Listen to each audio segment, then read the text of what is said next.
Okay, let me try and explain a little bit of the difference between privacy and security. Okay, privacy, oh, let me get a better color. That's not going to be very easy to highlight here. Okay, privacy is about sharing information about your activities or things you do when you're using the internet, an application, or website. So you are sharing information with someone else, a company, an organization, possibly an individual, but usually that's not the case. But that's privacy. Okay. Think of privacy as the window shades you keep on your windows in your home to keep people from looking inside.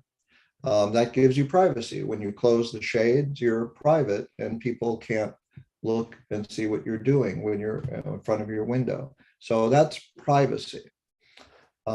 Security is about protecting you and your data from unwanted access.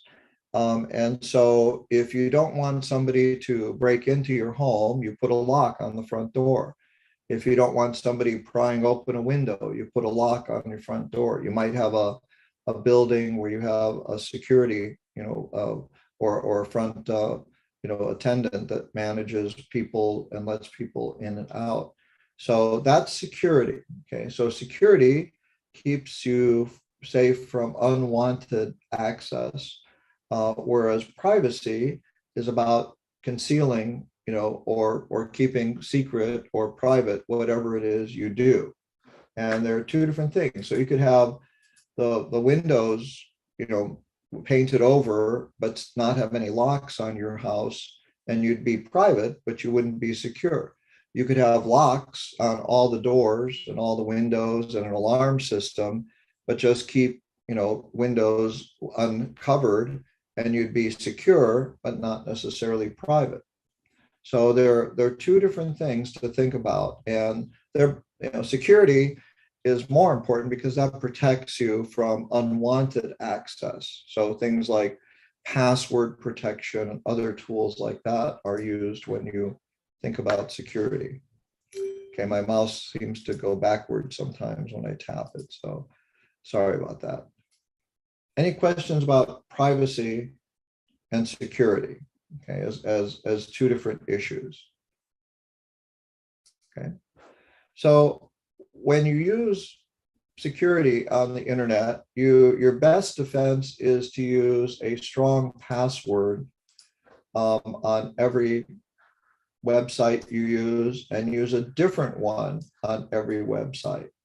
And the general recommendation from a lot of security professionals is that you use what's called a password locker. And a password locker is an application or a utility or a tool that stores encrypted passwords. And there's a couple out there. I mean, most web browsers have password lockers that they give you the ability to store passwords. But there's also some independent ones called LastPass and 1Password. And there's probably others out there. Wade Yarbo does a great class on password lockers and what they do and why you might need one. So if you're curious about learning what they are, I recommend you watch for when his class is available and take advantage of that.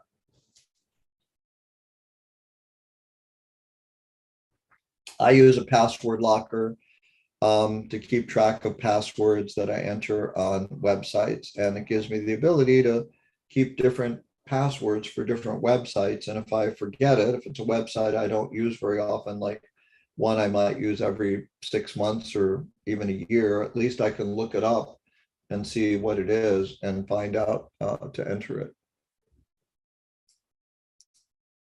Okay.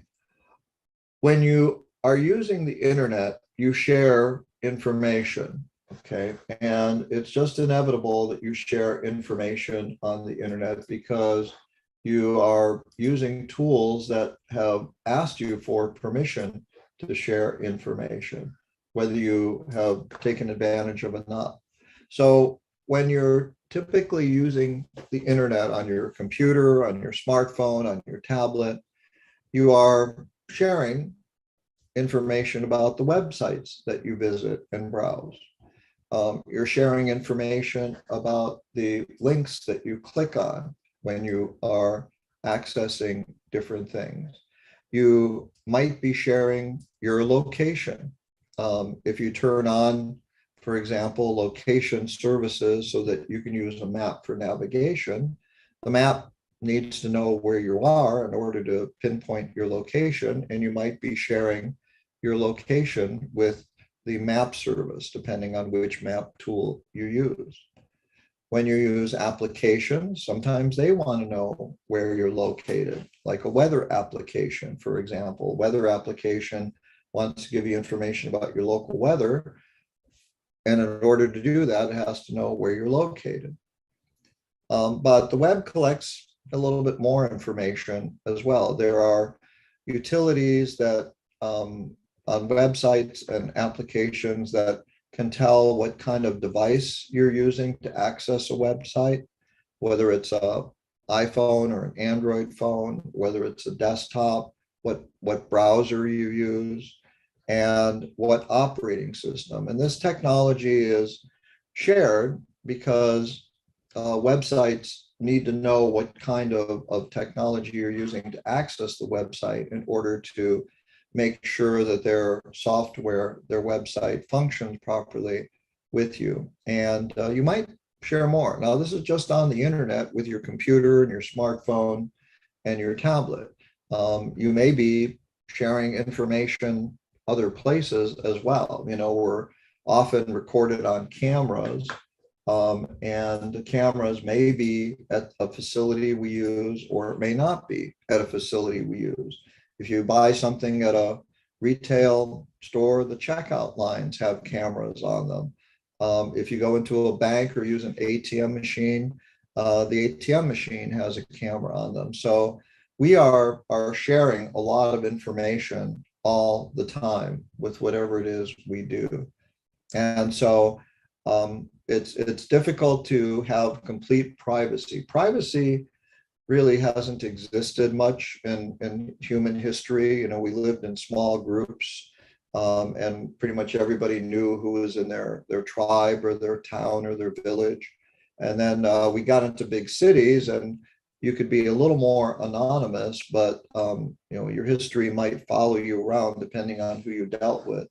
And that's why a lot of people could move and relocate and leave their past behind them in the past. It's very difficult to leave your past behind you now because there's so much information that's collected about people in so many different ways.